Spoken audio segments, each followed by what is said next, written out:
They told women in Hollywood to be perfect, not just on screen, but every moment of their lives. Perfect hair, perfect posture, perfect smile, even perfect silence when it was convenient. One slip, one human moment, could mean the end of a career. That was the unspoken law. And then came this photograph. A single frame that was never meant to be a headline. A moment caught in the middle of something ordinary. Yet it became one of the most whispered about images of the decade. Not because of what Sophia Loren was wearing, not because of her expression, but because of what the camera revealed under her arm. It was 1955, and the world looked very different. The war had ended just 10 years earlier. Television was still new in American living rooms. And in movies, beauty wasn't just appreciated, it was manufactured. Studios controlled every aspect of a star's appearance, down to the shape of their eyebrows and the shade of their lipstick.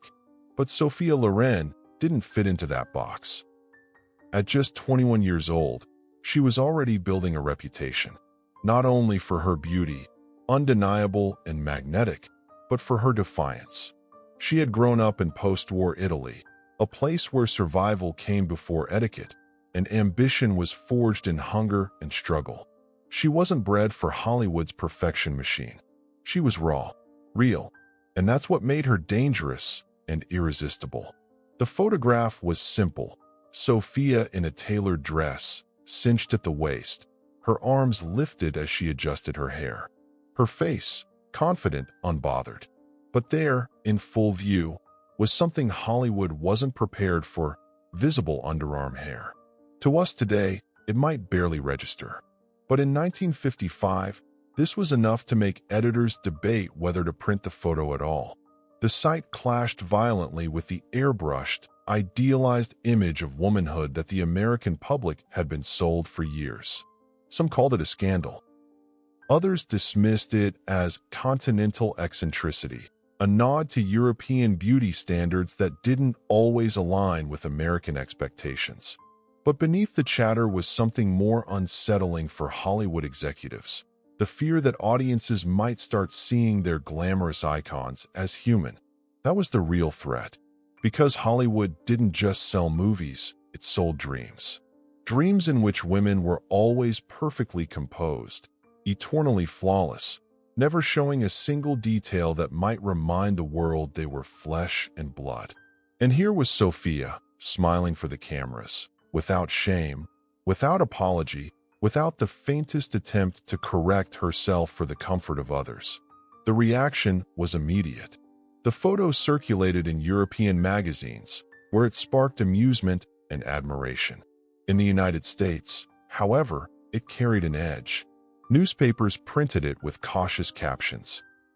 Gossip columns speculated whether it was a calculated move, a publicity stunt, or simply a moment caught off guard. Sophia said nothing. That was her power. She let the photo speak for itself, and it spoke volumes. For some women, it was liberating. A small reminder that beauty didn't have to mean erasing every trace of reality. For others, it was shocking, a violation of the rules they had been told to live by. But whether it inspired or offended, it refused to be ignored. What no one could have known then was that this seemingly trivial photograph was a preview of what Sophia Loren would become: a woman who lived by her own terms, whose confidence was her armor, and whose presence could unsettle entire industries without her saying a single word. But photographs, like people, never exist in isolation. To understand why this picture mattered, why it stirred such fascination and discomfort, you have to understand the world that created Sophia Loren. You have to step into the streets of Naples where she grew up, see the post-war shadows she walked through, and feel the fire that pushed her to cross oceans and challenge Hollywood itself. Because behind this single image lies a much larger truth. One that says, sometimes rebellion doesn't come with shouting or breaking rules in public. Sometimes it's just a woman existing exactly as she is and daring the world to deal with it. And Sophia? She didn't just dare. She made the world watch. Sophia Loren was not born into glamour. She was born into a world of hunger, rubble, and uncertainty. In 1934, in the small town of Pozzuoli, near Naples, the war was not yet upon Italy, but poverty already was. Her father abandoned the family before she could form a memory of him, leaving her mother to raise two daughters alone. That mother, Romilda Villani, had once dreamed of being an actress herself, her beauty so striking that people compared her to Greta Garbo. But dreams have a way of withering in the face of empty cupboards. From her earliest days, Sophia's life was a lesson in survival. Bombs fell during the war, and young Sophia would run to air raid shelters, clutching her sister's hand, the ground trembling under her feet. Food was scarce. She grew up thin, often sick, and painfully shy. The other children teased her for being so skinny they called her Toothpick. In those moments, beauty seemed like a distant, irrelevant thing, something for people in magazines, not for a girl standing barefoot in the dust. But Romilda saw something else. She saw possibility. She taught Sophia to walk with her chin lifted, to carry herself as though she were already someone the world should notice. It was more than vanity, it was survival strategy. If you looked important, people treated you differently. That lesson would shape Sophia's life in ways no one could have predicted. By her teens, Sophia's features had begun to transform. The shy, awkward girl was growing into a young woman whose face carried both softness and strength. At 14, her mother entered her in a local beauty contest, not to win, but to be seen. Sophia didn't take the crown, but she caught the attention of photographers and film scouts. In post-war Italy, the film industry was blooming again, hungry for new faces that could embody resilience and hope. Sophia's face had both. Still, the road to stardom was nothing like the polished paths of Hollywood starlets. In America, studios molded their actresses into perfect, cookie-cutter figures, teaching them exactly how to smile, how to stand, even how to laugh. In Italy, the path was raw, unpredictable, and often harsh. Directors wanted authenticity. They wanted faces that told a story without speaking. And Sophia's face, with its full lips, bold nose, and deep, knowing eyes, told the story of survival. But here's where the cultural divide begins.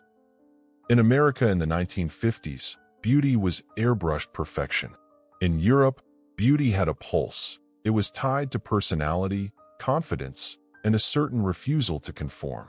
The photograph that would later shake Hollywood wasn't shocking in Italy. It was part of a different rhythm of life. Women there could be glamorous without being flawless. They could be alluring without erasing the human details of their bodies. The seeds of that photograph were planted here, in the contrast between the world Sophia knew and the one she was about to enter.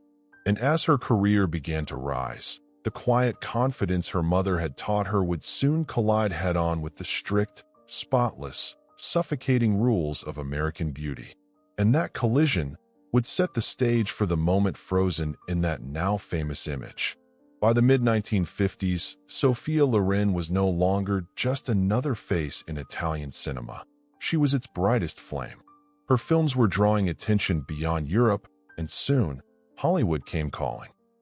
To American producers, she was something new, something exotic, something they could shape and sell. But they didn't yet understand that Sophia was not a creation. They were dealing with a force. Her first trip to Hollywood was like stepping into another universe. The streets of Los Angeles were wide and clean, the studio gates towering like monuments to a very specific kind of dream. Inside, everything had a shine to it, every set, every costume. Even the people seemed polished to perfection. Makeup artists fussed over her hairline. Wardrobe assistants tried to pull her into tight dresses that seemed cut for another woman's frame. One producer leaned in and said, half joking, "We'll fix that nose for you, just a little work." Another suggested that she should wax her eyebrows thinner, like the American girls. They said these things with the casual authority of a culture that believed beauty could be engineered, improved upon, and standardized. Sophia listened politely, but inside, she bristled. In Italy, her features were celebrated for their strength, their individuality. In Hollywood, those same features were being labeled flaws. And yet, she knew the power dynamics. This was the most influential film industry in the world. Push back too hard, and you could be labeled difficult. Comply too easily, and you could lose yourself entirely. The gossip columns noticed her almost immediately. Some painted her as a wild Italian beauty, a dangerous temptation. Others dismissed her as too earthy, too raw for the refined American taste. It was a strange contradiction. Her natural presence was the very thing that made her unforgettable, yet it was also what made her a target for whispers and backhanded compliments. At industry parties, she stood out without trying. While the other actresses posed with calculated grace, Sophia's laughter was unrestrained, her gestures expressive. She carried herself like a woman who knew her own worth, because she did. But that authenticity made her both magnetic and threatening. Privately, she began to sense that America didn't just want her talent, they wanted to control her image. Publicists advised her to tone down her personality. Magazine photographers urged her to pose in ways that softened her edges. There was always an unspoken message. You can be exotic, but only on our terms. And yet, she resisted in quiet ways. She kept her bold eyebrows. She didn't bleach her hair blonde, despite suggestions that it might make her more marketable. And sometimes, she refused to hide the very details others called imperfections, details that, in Europe, were symbols of vitality and womanhood. Those quiet acts of defiance began to stir subtle ripples. Among American audiences, she became a point of fascination.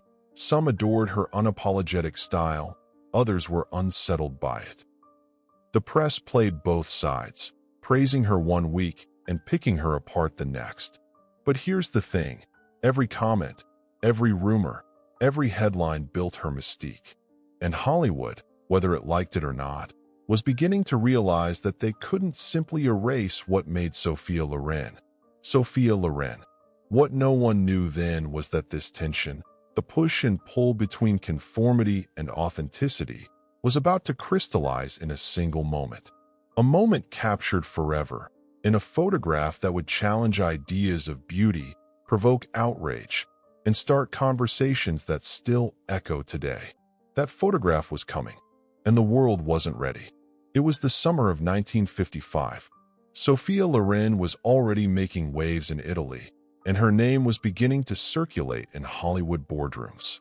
That year, she was invited to a high-profile event in Rome, an occasion that blended the glamour of cinema with the curiosity of the press. The venue was grand, the chandeliers glowing, the air buzzing with chatter and camera flashes. She arrived wearing a sleeveless dress, simple yet stunning, in a shade that seemed to draw the light toward her. Her hair was styled in loose waves, her makeup understated but flawless. As she made her way through the crowd, the press surged forward. Photographers jockeyed for position, flashes popping like tiny explosions. And then, in a split second, one image captured something the others didn't. Sophia had raised her arms slightly to wave, laugh, or maybe adjust her hair. Accounts differ. But in that moment, the camera caught a glimpse of her underarm, natural and unshaven. In 1955, in a public setting, on a woman of her stature, this was not just a detail. This was a cultural earthquake. In Italy, and much of Europe, body hair on women wasn't automatically seen as scandalous. It could be a matter of personal choice, of tradition, of comfort. But in the United States, where post-war advertising had aggressively promoted the ideal of the hairless, polished woman, this image was nothing short of a shock. Within days, the photograph began to circulate beyond the local papers. In Europe, some saw it as a charming, even sensual detail, an emblem of confidence and authenticity. In America, however, it was met with raised eyebrows, moral judgments, and endless speculation. Was it intentional? Was it a statement? Or was it a careless oversight from a star who should have known better? Gossip columnists pounced on the story. One called it an unpolished moment from a woman who trades in polish. Another went further, framing it as a rebellion against Hollywood's beauty machine. But between the lines, there was something more telling. This wasn't just about Sophia Loren's appearance. It was about the fear of a woman setting her own terms. At the event itself, reactions had been immediate.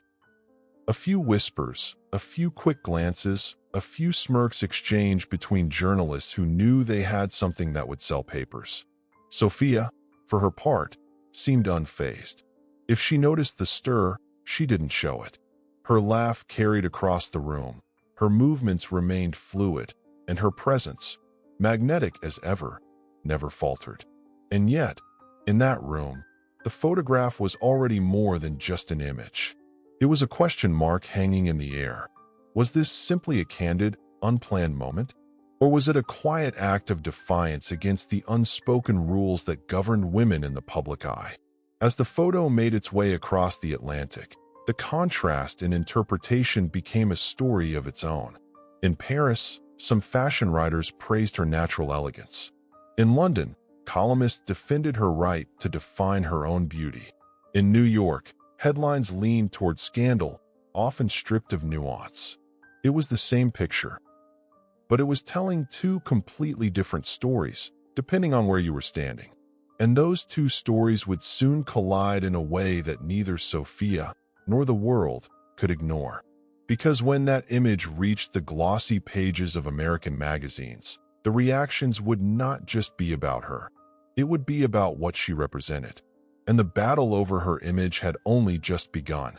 By the time the photograph of Sophia Loren reached American shores, it was no longer just an image. It was a headline. Glossy magazines, gossip columns, and society pages splashed it across their covers with captions designed to spark curiosity and outrage in equal measure. One weekly tabloid printed it with the bold headline, "Europe's starlet breaks America's beauty rules." Another went for something more pointed, "Sophia Loren, glamour or gaffe?" The choice of words was deliberate. They weren't just reporting the moment. They were shaping the way millions of readers would interpret it. In the mid-1950s, America's beauty industry was at its peak. Ads for razors, creams, and powders filled every women's magazine, promising that smooth skin was the mark of refinement. To present a leading lady, especially one being groomed for Hollywood stardom, with visible body hair was, to many editors, both scandalous and marketable. The contradiction was irresistible. Within days, letters began to flood editorial offices. Some were scandalized. "If this is the new standard for beauty, heaven help us," wrote one reader from Chicago. Others defended her. "Natural is beautiful. Why should Sophia conform to an image dreamed up by advertisers?" The debate spilled into radio talk shows, where hosts asked their audiences to call in and vote. Was it sensual confidence or social carelessness? In beauty salons from Manhattan to Los Angeles, the photograph became a conversational lightning rod. Over the buzz of hair dryers and the scent of hairspray, women debated whether this was a cultural difference, an accident, or a statement. One New York stylist recalled overhearing a client say, "If Sophia can get away with it, maybe we've all been working too hard." The controversy was not without consequences. Studio executives in Hollywood, who had been eyeing Loren for upcoming roles, grew nervous. America loved its foreign starlets, but only if they fit neatly into its own standards of glamour. One insider was quoted anonymously in Variety. "She's a phenomenon, but we can't have a phenomenon who makes audiences uncomfortable." Sophia's European team, meanwhile, understood the stakes. This was about more than a single photograph. It was about how she would be introduced to an American public that had the power to make or break her career. For a young actress trying to cross the Atlantic, the wrong narrative could close doors before they ever opened. Yet, Sophia herself did not publicly apologize or address the incident. In interviews, she brushed past the subject, focusing instead on her films and her craft. Some saw this as dignity, others saw it as calculated restraint. But either way, her silence only added fuel to the fire. By the fall of 1955, the image had become more than a piece of celebrity gossip. It had become a conversation about women's bodies, about the rules they were expected to follow, and about what happened when someone, intentionally or not, broke them in front of the world. But the real twist was yet to come. Because as the debates raged on in the United States, across the ocean in Europe, the very same photograph was taking on a completely different life. One that would redefine how Sophia Loren was seen, and how women in film would navigate the thin line between allure and conformity. The scene shifts from the glossy offices of New York to the sunlit streets of Rome. It's 1955, and in Europe, the same photograph of Sophia Loren is passing through the hands of editors and photographers. But here, it's not a scandal. It's art. In the bustling newsroom of Il Messaggero, a young editor holds the print between his fingers. The air smells faintly of cigarette smoke and fresh ink. "Look at her," he says to a colleague. "She's not hiding. She's real." His voice carries no trace of shock, only admiration. In Paris, the staff of Paris Match gathers around a light table, the image glowing softly beneath the glass. A senior photo editor taps the picture with his pen. "Americans will see this as a mistake," he says, "but here it's a statement." He instructs the team to run it alongside a headline that reads, "Sophia Loren, the woman who refuses to bow." To European eyes, the detail that caused so much noise across the Atlantic was almost irrelevant. What mattered was the expression in her eyes, the unpolished confidence, the refusal to fit into a mold. It was a beauty that wasn't manufactured, it was lived in. On the cobblestones outside Cinecittà Studios in Rome, photographers trade stories over espresso. One of them, Marco Bianchi, recalls the day he shot her at a film set weeks earlier. "She doesn't pose," he says with a grin. "She exists, and you just have to be ready." French critics write about her in the language of art, not scandal. In Le Figaro, a columnist describes her presence as the embodiment of Mediterranean strength, sun-warmed, unapologetic, unshaken. The tone is reverent, almost protective. They frame her not as a starlet caught in an awkward moment, but as a woman who belongs to a tradition of strong, sensual European icons. Meanwhile, in Milan's fashion circles, the photograph becomes an unlikely source of inspiration. Designers whisper about creating dresses and photo spreads that celebrate natural femininity. In smoky cafes, students hang copies of the image on walls beside political posters and poetry. She becomes, to them, a face of quiet rebellion, not against men, but against the rules themselves. The contrast with America is startling.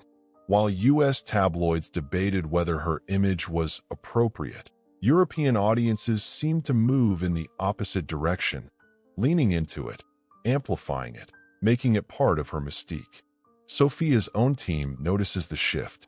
Her agent in Rome reports that international bookings are climbing. French directors, intrigued by her unapologetic aura, reach out with scripts. Photographers request her specifically, hoping to capture that energy. In Italy, her name starts appearing in the same breath as Anna Magnani, another actress whose power came from defying expectations. But even in Europe's embrace, there's a tension brewing. Hollywood is still the golden ticket for global fame, and America's gatekeepers remain cautious. As Sophia's profile rises overseas, the question becomes, can she carry this defiance into the very market that found it so controversial? Or will she have to play by their rules to truly conquer it? The answer will depend on a decision she's about to make. A decision that could either dilute her image or make her unforgettable forever. It's late afternoon in Los Angeles, 1955. The heat outside clings to the city like a second skin, but inside a private conference room at MGM Studios, The air feels colder. The blinds are drawn. The hum of the air conditioner mixes with the faint tick of a wall clock. At the center of the long, polished table, Sophia sits, perfectly composed but fully aware of the eyes on her. Across from her, 3 studio executives shuffle contracts and marketing photos. Between them lies the infamous picture, the one Europe celebrated and America debated. One executive, Mr. Turner, clears his throat. "Miss Loren," he says, his tone a mix of charm and calculation, "you have a unique image." He pauses, glancing briefly at the photograph. But in America, unique can be a problem. Sophia doesn't blink. She leans forward slightly. "Or an advantage," she replies. Her Italian accent lingers on the last word, turning it into something melodic, almost dangerous. A younger assistant, barely in his 30s, slides a new publicity photo toward her. In it, her dress is higher, her makeup heavier, her arms discreetly hidden. "This," he says, "is how we sell you here. Classy, glamorous, safe, safe." The word hangs in the air like smoke. Sophia studies the picture. Then, without breaking eye contact with the executives, she sets it aside and picks up the infamous photo instead. The one where she is raw, unfiltered, herself. "In Europe," she says softly, "this made me unforgettable. Why would I trade unforgettable for safe?"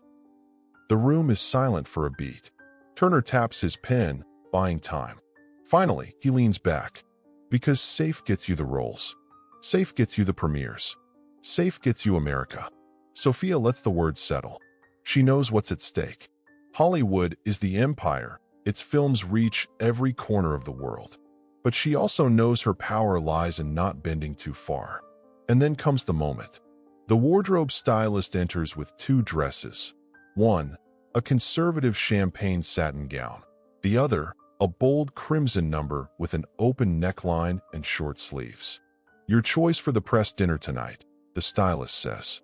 Sophia takes both in her hands. The executives watch, their eyes betraying a silent plea for the safe option. But she sets the champagne gown aside.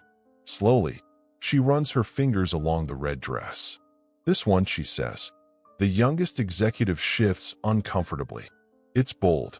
She smiles, almost imperceptibly. Exactly. When she leaves the room, the executives exchange looks. One mutters, "She's going to make this hard." Another replies, "Or she's going to make history." Outside, the sun is dipping toward the horizon, painting the lot in gold. Sophia steps into her car, the red dress draped over her arm. In the distance, the first flashes of photographers waiting for her at the hotel are already visible. And somewhere deep inside, she knows, tonight will not be safe. Tonight will be the test. The hotel ballroom hums with anticipation. Chandeliers drip golden light over a forest of round tables covered in crisp white linen. Cigarette smoke curls lazily toward the ceiling, mixing with the scent of champagne and expensive perfume. At one end of the room, a small stage waits for the evening speeches. Cameras are already flashing. Reporters lean toward each other, whispering like gamblers just before the cards are shown. They know Sophia Loren has arrived in America, and tonight is her first major public appearance. Then, the doors open. She steps in, draped in the crimson dress from earlier that day. It hugs her figure in a way that suggests it was made for her alone. The short sleeves reveal her arms completely, an unspoken reference to the photograph that has been quietly making its rounds. A ripple passes through the crowd. It's not loud, but it's undeniable. A collective intake of breath, like the room has suddenly remembered why it's here. Sophia doesn't rush. Each step toward her table is deliberate. She makes eye contact, just enough to let each photographer feel they have her attention, but never for long enough to own it. The click of cameras becomes a staccato rhythm. Halfway to her seat, a journalist calls out, "Miss Loren, over here." She stops. Slowly, she turns toward the voice. And then, without warning, she lifts her arm in an almost theatrical wave. holding it just high enough for every lens to catch it. It's not crude. It's not vulgar, but it's unmistakably deliberate. A direct, unapologetic nod to the photograph that started the conversation. The room erupts in flashes. Someone gasps audibly. A cluster of reporters scramble for position, jostling each other to get the shot. She lowers her arm with the faintest smile, as if nothing unusual happened, and takes her seat. The band in the corner tries to play through the sudden chaos, but the whispers keep spreading. At the main table, a veteran columnist leans toward a fellow writer and mutters, "She just wrote her own headline." Dinner is served, but no one's paying attention to the food. The red dress glows under the chandelier light. Every movement she makes is being recorded, every laugh noted. She speaks sparingly, letting the room come to her instead of chasing it. And then comes the moment. A photographer, emboldened by champagne, calls out, "Miss Loren, any message for America?" She glances at him, tilts her head slightly, and says in a voice just loud enough to carry, "I am already here." The words hang in the air like a challenge and a promise.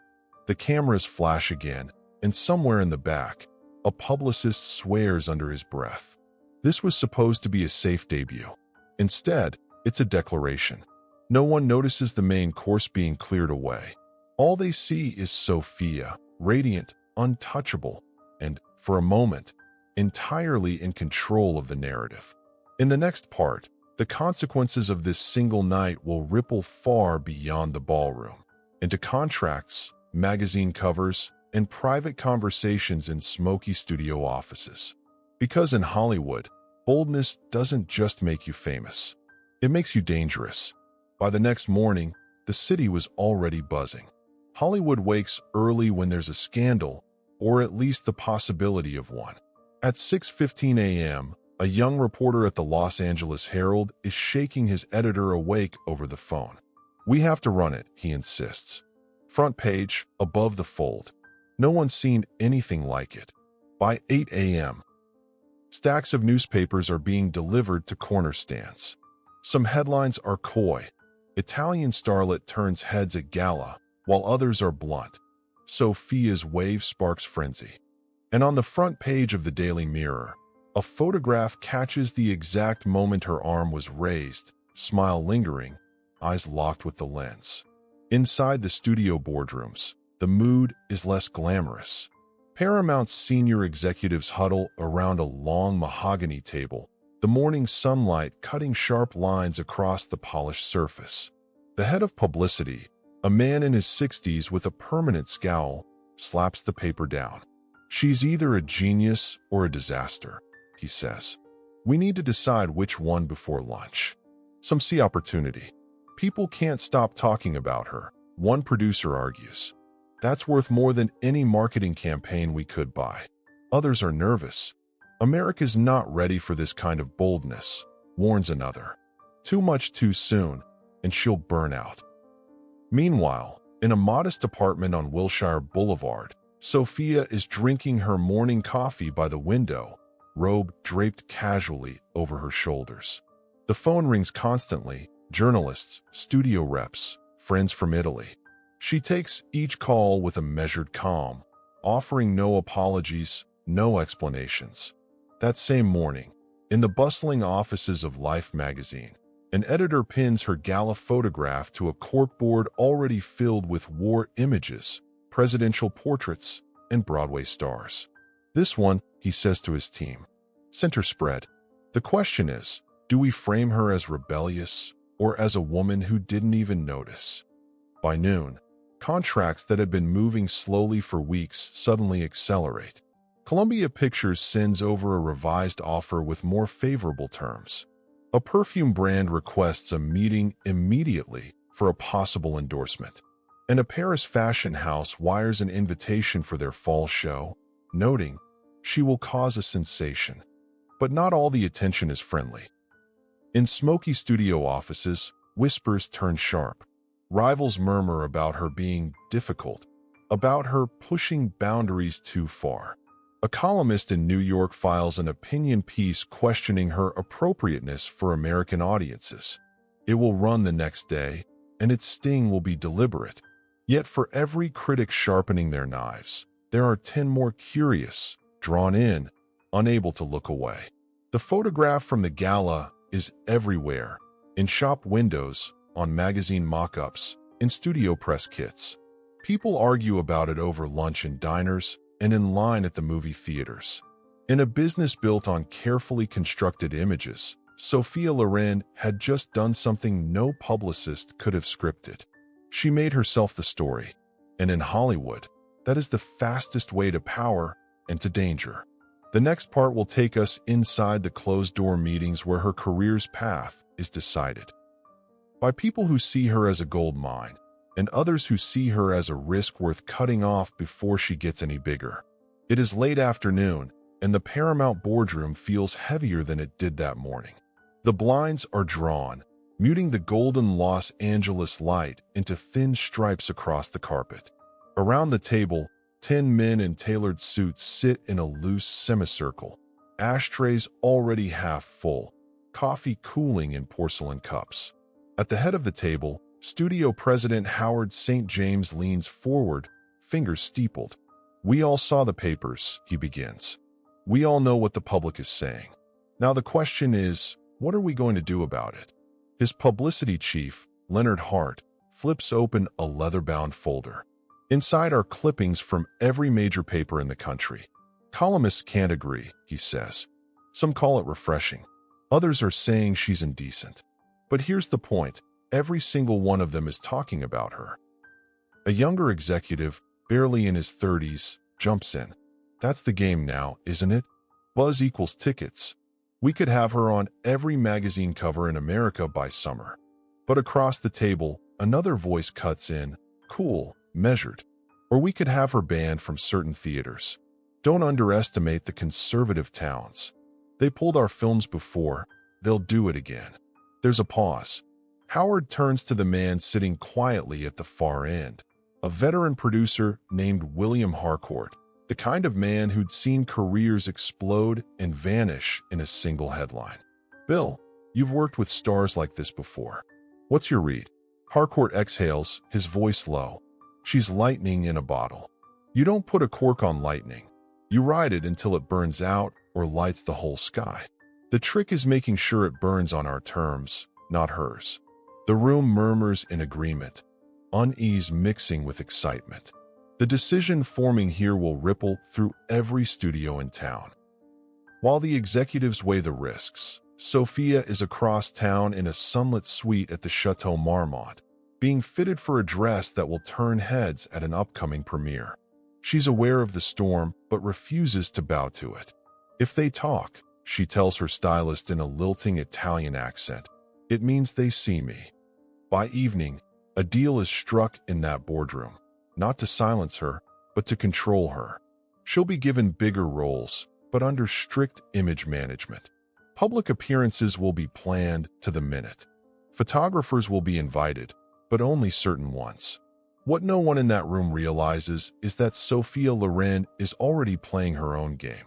And in that game, she's not just the face on the poster. She's the one holding the pen that writes the story.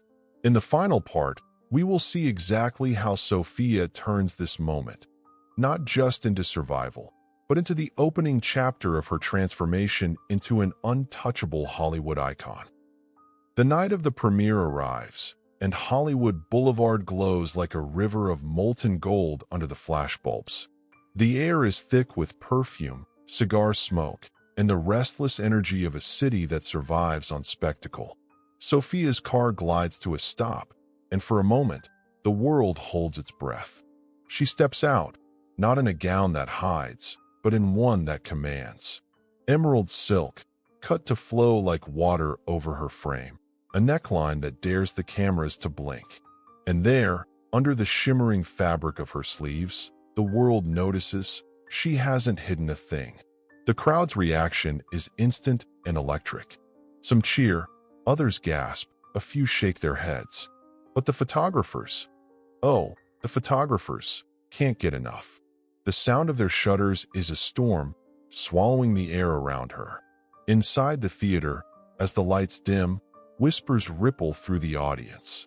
Studio executives watch with clenched jaws, uncertain if they've just witnessed genius or disaster. Halfway through the film, there's a scene, one that will be talked about for decades, where Sophia delivers a single line with such raw, unfiltered presence that even the critics will later admit they forgot to take notes. By the time the credits roll, the verdict is clear. She has done what no one in that boardroom thought possible. She's taken the scandal and turned it into legend. The papers will write about the movie, yes, but they will write far more about her. Weeks later, in a quiet moment on the balcony of her Beverly Hills home, Sophia looks out over the city lights. She knows they'll come for her again, try to shape her, tame her, maybe even erase her. But she also knows something they've yet to learn. You can't erase a woman who's already carved herself into history. And somewhere out there, a young girl will see her picture, not just the beauty, but the defiance, and think, maybe I can be that brave.